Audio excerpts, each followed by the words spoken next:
para ser o mediador, o libertador do povo de Israel quando saíram do Egito. Livro de Êxodo, capítulo 3, versos 1 a 12. Eu lerei estes versos e peço que os irmãos acompanhem com atenção em vossas Bíblias. Assim diz a santa e inerrante palavra do Senhor. Apacentava Moisés o rebanho de Jetro, seu sogro, sacerdote de Midian.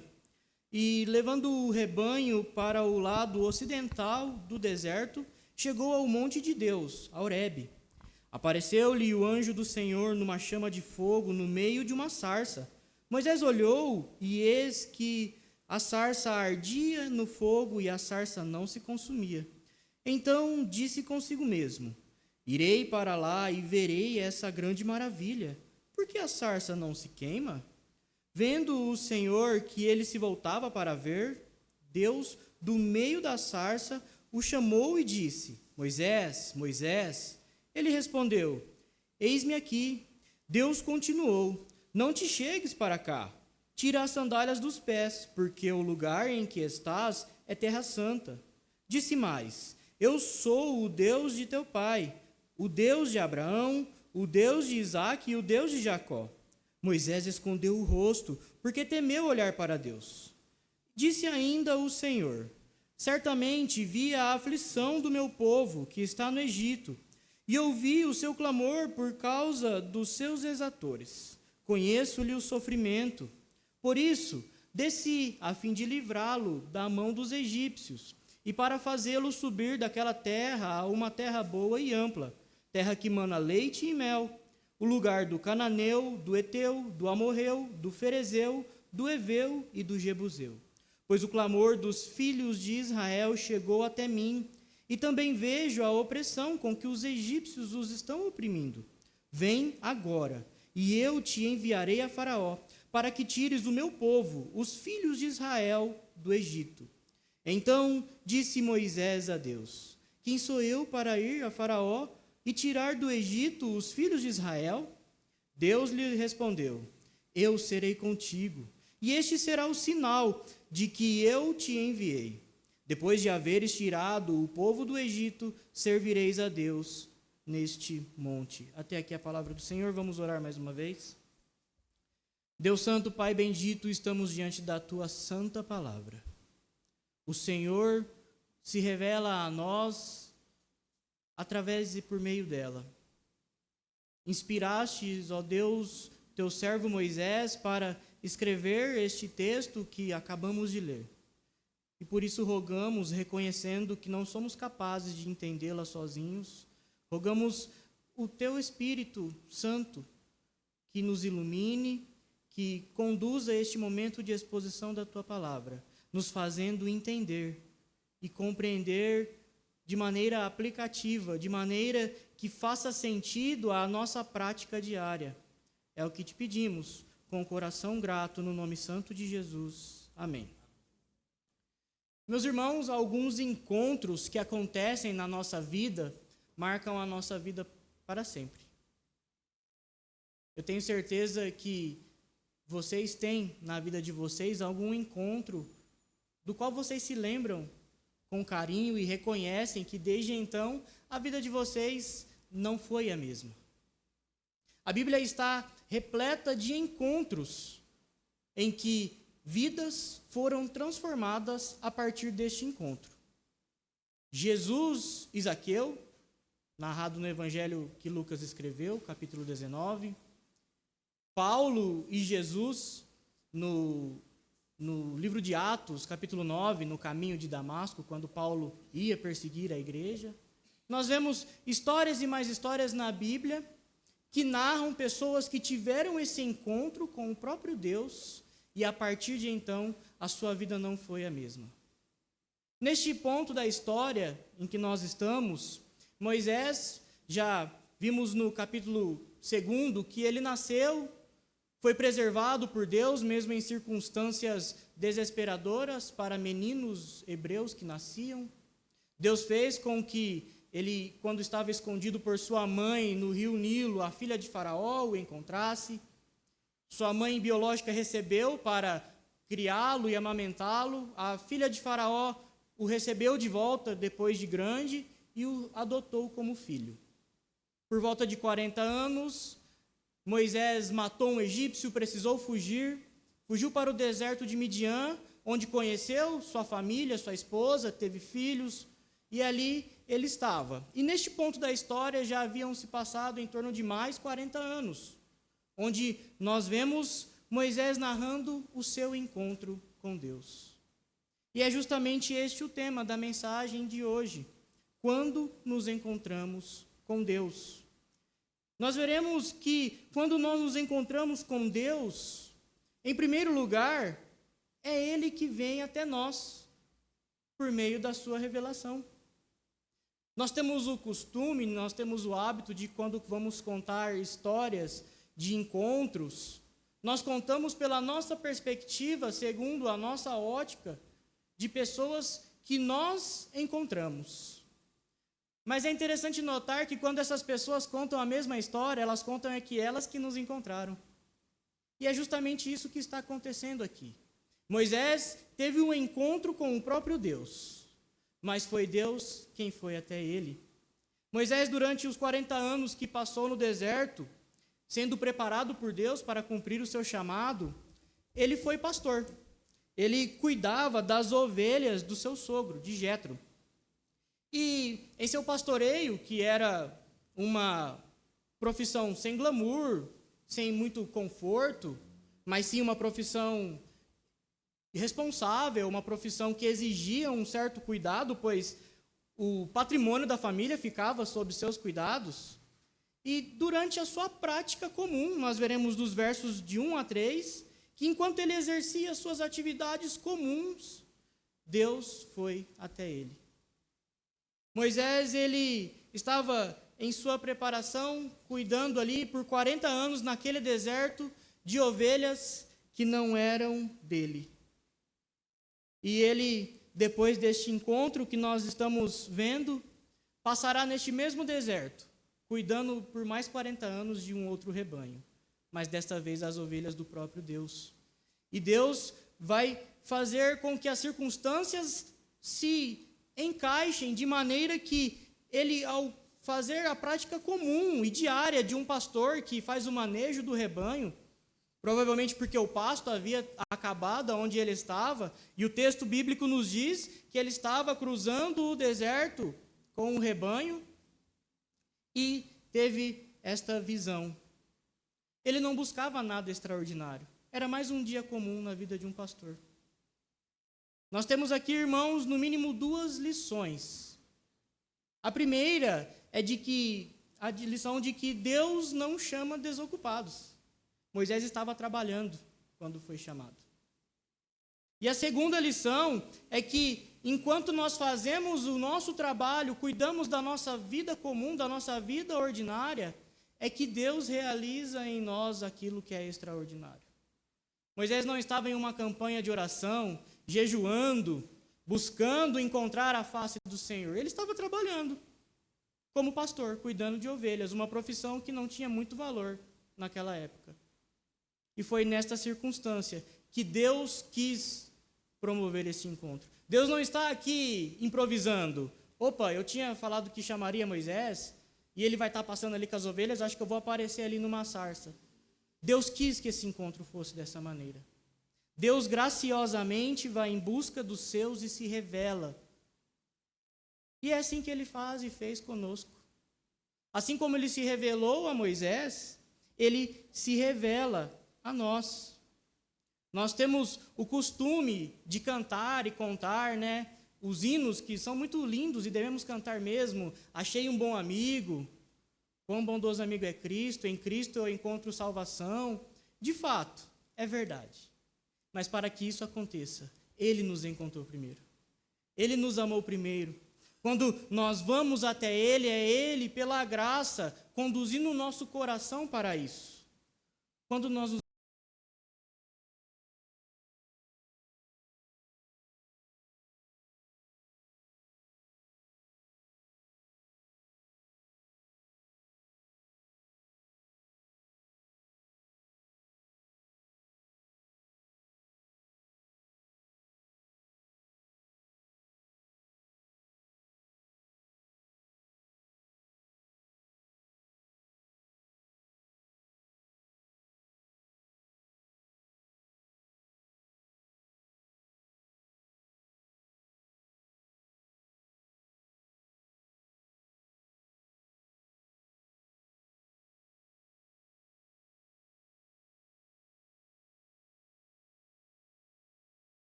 com quem estava falando com ele. E começa aqui um diálogo que perdurará por muito tempo, e Deus começa assim, revelando que ele é santo. Nós cremos que Deus habita em nós. Você, irmão, que é um salvo, tem o próprio Deus habitando no seu coração por meio do Santo Espírito. Isso implica, irmãos, que nós vivemos e fazemos tudo o que vivemos e fazemos diante da santa e gloriosa presença do Senhor. Cabe a nós a reflexão. Se estamos fazendo isso com humildade e reconhecendo a santidade diante de quem estamos, ou se fazemos de maneira desapercebida e sem temor. E nós vemos ainda no verso de número 6, quando o anjo do Senhor falava com Moisés, ele, além de revelar sua santidade, ele se apresenta como o Deus de teu pai, o Deus de Abraão, o Deus de Isaque, o Deus de Jacó. Deus se apresenta aqui como o Deus da aliança. O Deus da aliança que nós vimos no capítulo 2, dizendo que não se esquece da aliança que fora feita com Abraão, lá em Gênesis 15, quando prometeu que mesmo que o povo dele passasse por séculos sendo escravo na terra do Egito, o seu povo seria liberto. E nós vemos aqui a importância de Moisés ter sido criado em seu lar biológico. Quando Deus disse a ele, eu sou o Deus de Abraão, o Deus de Isaque, o Deus de Jacó, o Deus de teu pai, não era novidade para Moisés. Ele conhecia a história dos patriarcas. E nós vemos em seguida a postura de Moisés, uma postura de humilhação, sabendo diante de quem ele estava. O texto bíblico narra que Moisés cobriu o rosto porque não queria olhar para Deus, temeu olhar para Deus. É muito importante nós vermos também que depois de 80 anos passados que Moisés havia nascido, tendo ficado apenas 40 anos ali no Egito, depois mais 40 anos em Midian, ele precisava ser lembrado por Deus de sua identidade. Deus queria que todas as vezes, a partir de agora, neste diálogo, quando ele falasse o povo de Israel, Moisés entendesse, é o seu povo. Você faz parte deste povo. E por isso Deus está aqui, trazendo à memória de Moisés a sua identidade e a sua nacionalidade. Você é filho desse povo. E você faz parte desta nação. Deus, ele vem até nós por meio de sua revelação, nos mostrando que ele é o Deus da aliança. E conhecer o nosso Deus como o Deus da aliança é conhecer um Deus que faz promessas e as cumpre. A base da aliança de Deus é a certeza de que ele estará com o povo dele, cuidando do povo dele.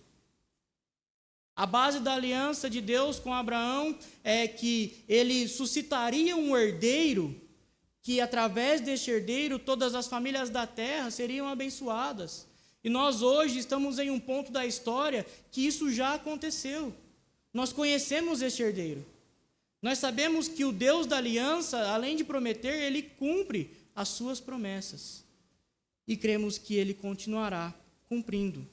Então, irmãos, nós quando nos encontramos com Deus, é ele quem vem ao nosso encontro. Mas nós vemos ainda dos versos 7 a 10, que quando nós nos encontramos com ele, ele nos chama a cumprir seus propósitos. Por ver o sofrimento do seu povo, que ainda estava em escravidão, no verso de número 7, Deus diz palavras a Moisés muito parecidas com as palavras que Moisés quis inserir no final do capítulo 2. Ele disse que estava vendo o sofrimento do povo, ouvindo o clamor e conhecia a situação de dor do seu povo. E ele passa então a justificar, dizer com o que fim ele havia descido ali e estava tendo essa conversa com Moisés. E ele diz, foi por isso que eu desci, porque eu vi o sofrimento do meu povo, ouvi o seu clamor, conheço a sua dor. Meus irmãos, nós não entendemos que a oração do povo, o sofrimento do povo moveu ou modificou a vontade do Senhor. Mas nós cremos que o mesmo Deus que determina os fins, determina os meios. E Ele escolheu usar o clamor do seu povo para salvá-lo. E Ele faz isso conosco até hoje. Ele fez isso ao longo da história bíblica e faz isso conosco até hoje. Ele nos colocou e nos coloca em condições em que nós nos vemos totalmente sem poder, como de fato somos, até que clamemos a Ele. Não que o nosso clamor modifique aquilo que Ele já predeterminou, mas Ele usa o nosso clamor para nos mostrar que nós dependemos dEle e que Ele cumpre a sua promessa de ouvir o clamor de seu povo. Nós vemos aqui Deus falando, quando Ele diz que é o Deus da aliança e está prestes a chamar Moisés para cumprir os seus propósitos. Nós vemos Ele repetindo a mesma lista de nacionalidades, de pessoas que moravam na terra prometida. Na aliança de Gênesis 15, quando Deus fala com Abrão, se nós vermos Gênesis 15, versículos 19 a 21, teremos a mesma lista de nações que moravam na terra que estava sendo prometida ali. Era a terra do Queneu, do Querezeu, do Cadimoneu, do Amorreu, do Cananeu, do Girgazeu e do Jebuseu. A mesma terra prometida, séculos atrás. Deus está falando para Moisés: eu tirarei o meu povo da escravidão e a levarei para a terra prometida, cumprindo aquilo que eu prometi a Abraão séculos atrás. Quando o Senhor vem até nós também, por meio de sua palavra, Ele nos mostra as promessas para os filhos da aliança. E Ele nos mostra que cumpre essas promessas. E nós vemos no verso de número 10 que Ele quer nos enviar a libertar os seus filhos que ainda estão em situação de escravidão. O chamado a Moisés finalmente é feito no verso de número 10. E aí então aquele que teve o seu nascimento, preservação e preparação para ser usado por Deus, finalmente é chamado.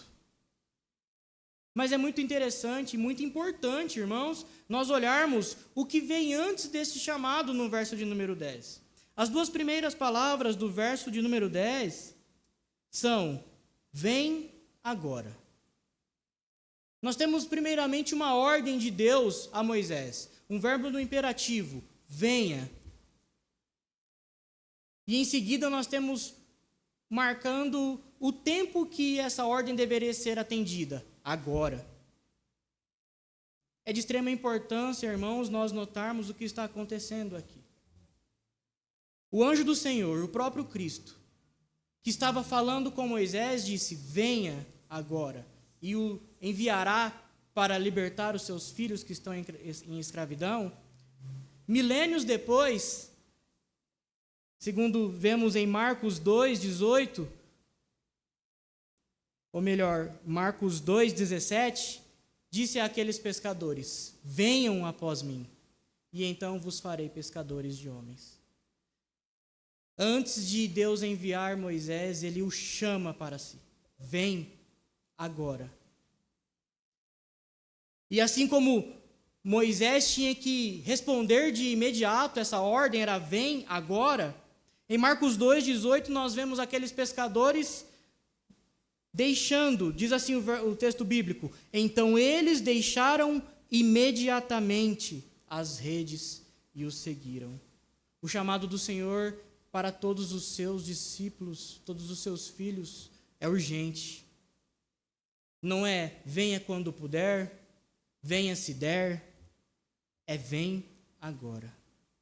E em seguida, então, Deus enviou Moisés, e está aqui vocacionando e comissionando Moisés a ir libertar o seu povo, assim como quando Deus nos chamou, Ele disse: venha após mim e vá fazer mais discípulos. Irmãos, quando nós vemos isso e vemos que infelizmente à nossa volta alguns ainda não entenderam o chamado do Senhor e não estão indo fazer mais discípulos, nós vemos uma triste mensagem ser transmitida: eles ainda não foram até o Senhor, porque é um chamado irresistível é um chamado que não tem como pensar se vai aceitar ou não. É vem agora. E então somos enviados. Nós vemos ainda, em terceiro lugar, que quando nós nos encontramos com Deus, Ele promete estar conosco nesta missão de irmos até as pessoas. E Ele garante com isso a nossa vitória, prometendo que estará conosco. Moisés relutou em aceitar o chamado. Ele relutou em aceitar fazer aquilo para o qual foi designado por Deus. O verso de número 11 nos mostra que Moisés não se julgava a pessoa certa para realizar tal tarefa. E ele diz que não era aquela pessoa que deveria fazer isso. Ele tinha como certo que ele não poderia fazer aquilo. Mas, se analisarmos com calma, irmãos, Moisés não estava tão errado assim em seus questionamentos. Quando Moisés pergunta: quem sou eu para ir a Faraó tirar do Egito os filhos de Israel? De fato, quem era aquele pastor de ovelhas que estava no deserto com o rebanho de seu sogro, que há 40 anos havia saído fugido do Egito porque matou um egípcio? Quem era Moisés para estar diante do homem mais poderoso daquele tempo? E quando ele diz ainda a sua segunda pergunta, quem sou eu para tirar do Egito o povo de Israel? É como se ele perguntasse, quem sou eu para conseguir chegar lá e tirar os escravos que o faraó tanto usa? A mão de obra tão útil que há ali. Mas nós vemos no verso de número 12, o Senhor respondendo com apenas uma resposta os dois questionamentos de Moisés, dando a ele a garantia do porquê essa missão daria certo. E Deus disse a Moisés respondendo: eu serei contigo. Meus irmãos, Moisés quis registrar isso para que seu primeiro público ali nas campinas de Moabe lessem que Deus o encontrou e disse isso, e para que nós hoje lêssemos também, o Senhor quis preservar a sua palavra até que chegasse em nossas mãos, na nossa língua. Para que entendamos que a missão que temos a fazer não dá certo por conta de quem nós somos, mas dá certo por conta de quem vai conosco. Deus está dizendo aqui: eu serei contigo. Moisés estava muito preocupado com quem ele era. Quem sou eu? Quem sou eu? Mas essa não deve ser a preocupação. Assim não deve ser a nossa preocupação também, irmãos. A palavra de Deus nos comissiona e nos vocaciona a fazer muitas coisas que não temos condição de fazer por nossas próprias forças. E nós muitas vezes nos perguntamos, mas quem sou eu para ir fazer isso? Quem sou eu? Há um ditado, né? Quem sou eu na fila do pão? Mas o que importa não é quem somos. O que importa é quem está conosco. O nosso Senhor Jesus Cristo, em Mateus 28, 20, depois de dar a missão da igreja de fazer novos discípulos, em seguida ele dá a garantia, ele dá a promessa de que estaria conosco até a consumação dos séculos, para que nós pudéssemos cumprir a nossa missão. Mas nós vemos ainda que, para que Moisés tivesse certeza que daria certo, que essa missão teria bom êxito, Deus dá a ele uma garantia no verso 12, e diz: este será o sinal de que te enviei. Depois de haveres tirado o povo do Egito, servireis a Deus neste monte. Meus irmãos, nós vemos aqui aquilo que o povo que saiu do Egito teve muita dificuldade de compreender. A razão deles terem sido libertos. Deus não os libertou simplesmente para eles saírem do Egito e falarem: que legal, somos livres, vamos para Canaã. Deus os libertou para os servir e o adorar no deserto. Depois que Moisés atende ao chamado do Senhor e vai até Faraó, amando de Deus, Em todos os diálogos que Deus falou com Faraó por meio de Moisés, esta era a palavra do Senhor: deixa meu povo ir ao deserto para que me adore, para que me sirva. E é por isso que nós somos libertos também da escravidão do pecado, para uma vida que serve ao Senhor, uma vida de adoração ao Senhor. E Deus deu essa garantia a Moisés: dará certo, tanto que depois de saírem, vocês me adorarão neste monte, que é o Monte Horebe, onde eles estavam, onde de fato, durante a peregrinação, quando o povo saiu, foi até este monte, e a palavra de Deus, como sempre, se cumpriu. Meus irmãos, nós somos eleitos e nós somos chamados, nós somos resgatados das trevas para a luz com uma finalidade: adorar ao Senhor. E mais que isso, cumprir a nossa missão para que essa adoração se expanda por meio da nossa vida. Nós somos eleitos, conforme Pedro escreveu em sua carta, para proclamarmos as virtudes daquele que nos chamou das trevas para a sua maravilhosa luz.